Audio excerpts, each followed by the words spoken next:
Hello বন্ধুরা, তোমাদের সকলকে স্বাগত। আজকের এই ভিডিওতে দ্বিতীয় পর্যায়ক্রমিক মূল্যায়ন পঞ্চম শ্রেণীর পরিবেশ বিষয়ে প্রথম ও দ্বিতীয় অধ্যায়ের কিছু গুরুত্বপূর্ণ শর্ট প্রশ্ন নিয়ে আলোচনা করব। তো চলো ভিডিওটি শুরু করা যাক। দেখো, প্রথম প্রশ্ন, মামা ভাগ্নে পাহাড় অবস্থিত বীরভূম, বাঁকুড়া, পুরুলিয়া, বর্ধমান। সঠিক উত্তর বীরভূম। অযোধ্যা পাহাড় অবস্থিত বাঁকুড়ায়, পুরুলিয়ায়, বীরভূম, মালদায়। সঠিক উত্তর পুরুলিয়ায়। দামোদর নদ মিশেছে হুগলি নদীতে, হলদি নদীতে, মাতলা নদীতে, দ্বারকা নদীতে। সঠিক উত্তর হুগলি নদীতে। বাঁকুড়ার পূর্ব দিক থেকে দক্ষিণে গেছে দামোদর অজয়, দ্বারকেশ্বর শিলাবতী, শিলাই কাঁসাই, কংসবতী তিস্তা। সঠিক উত্তর দ্বারকেশ্বর শিলাবতী। পরের প্রশ্ন, রাঢ় অঞ্চলের মৃত্তিকা বেশিরভাগ এঁটেল মাটি, বেলে মাটি, দোআঁশ মাটি, কালো মাটি। সঠিক উত্তর দোআঁশ মাটি। গঙ্গা নদীর সৃষ্টি হয়েছে সিয়াচেন হিমবাহ থেকে, গঙ্গোত্রী হিমবাহ থেকে, লাম্বার্ট হিমবাহ থেকে, কোনোটিই নয়, গঙ্গোত্রী হিমবাহ থেকে।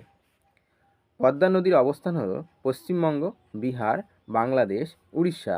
সঠিক উত্তর বাংলাদেশ। সুন্দরবনের ভৌগোলিক অবস্থান হল পশ্চিমবঙ্গের পূর্ব দিকে, পশ্চিমবঙ্গের উত্তর দিকে, পশ্চিমবঙ্গের দক্ষিণ দিকে, পশ্চিমবঙ্গের পশ্চিম দিকে। সঠিক উত্তর পশ্চিমবঙ্গের দক্ষিণ দিকে।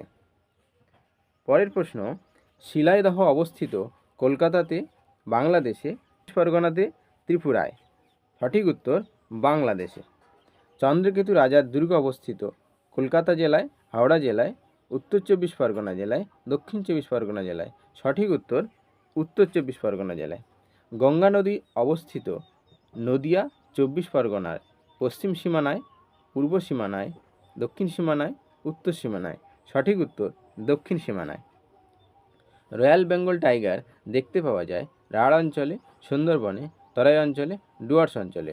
সঠিক উত্তর রাঢ় অঞ্চলে। পরের প্রশ্ন, খাড়ির কুমির দেখা যায় সুন্দরবনে, ক্যানিংয়ে, গোসবায়, পাথর প্রতিমায়। সঠিক উত্তর ক্যানিংয়ে।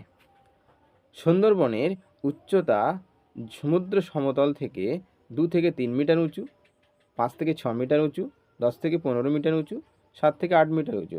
সঠিক উত্তর 2 থেকে 3 মিটার উঁচু। পরবর্তীতে শূন্যস্থান পূরণ। পশ্চিমের মালভূমি অঞ্চলের মৃত্তিকা ড্যাশ অনুর্বর। বাঁকুড়া পশ্চিম মেদিনীপুরের ড্যাশ দিকটা মালভূমি অঞ্চলের অন্তর্গত। পশ্চিম দিকটা হচ্ছে মালভূমি অঞ্চলের অন্তর্গত। দামোদর যেখানে মিশেছে তার নাম ড্যাশ। দামোদর যেখানে মিশেছে তার নাম হচ্ছে হুগলি নদী। বর্ধমানের ড্যাশ দিকটা উর্বর সমভূমি। পূর্ব দিকটা হচ্ছে উর্বর সমভূমি। হলদি নদীর পাশে ড্যাশ শিল্পাঞ্চল অবস্থিত। হলদিয়া শিল্পাঞ্চল অবস্থিত। ড্যাশ নদী বাংলাদেশে প্রবেশ করেছে। তাহলে পদ্মা নদী হচ্ছে বাংলাদেশে প্রবেশ করেছে। ভাগীরথী নদী হুগলি জেলায় ড্যাশ নামে পরিচিত, হুগলি নদী নামে পরিচিত। গাঙ্গেয় বদ্বীপ ড্যাশ দিয়ে তৈরি হয়েছে, পলি দিয়ে তৈরি হয়েছে। ধানকে বলে ড্যাশ ফসল। ধানকে বলা হয় সোনার ফসল। মাটি খুঁড়ে পাওয়া পদার্থগুলিকে ড্যাশ বলে, খনিজ বলে। বেথুয়া দহরিতে ড্যাশ ও ড্যাশ আছে, হরিণ ও কাঠবিড়ালি আছে। পশ্চিমবঙ্গের সবচেয়ে নিচু জায়গা কোনটি? পশ্চিমবঙ্গের সবচেয়ে নিচু জায়গা হচ্ছে সুন্দরবন। রাঢ় অঞ্চলের উচ্চতা ড্যাশ মিটার, 50 থেকে 100 মিটার। একটি বা দুটি শব্দের উত্তর দাও। লাল মাটি দেখা যায় এমন দুটি স্থানের নাম কি? বাঁকুড়া এবং বীরভূম। মালভূমি অঞ্চলে কোন মৃত্তিকা দেখা যায়? ল্যাটেরাইট মৃত্তিকা দেখা যায়। পশ্চিম মেদিনীপুরের ঘাটালে অবস্থিত নদীর নাম কি? শিলাবতী। রাঢ় কথার অর্থ কি? রাঢ় কথার অর্থ হচ্ছে পাথুরে জমি। রাঢ় অঞ্চলের মৃত্তিকা কেমন? দোআঁশ এবং এঁটেল জাতীয়।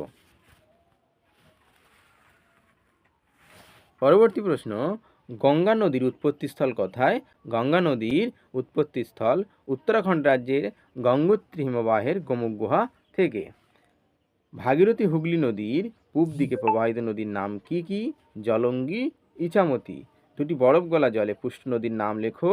গঙ্গা, ইছামতি। চন্দ্রকেতু রাজার দুর্গ থেকে কি কি পাওয়া গেছে?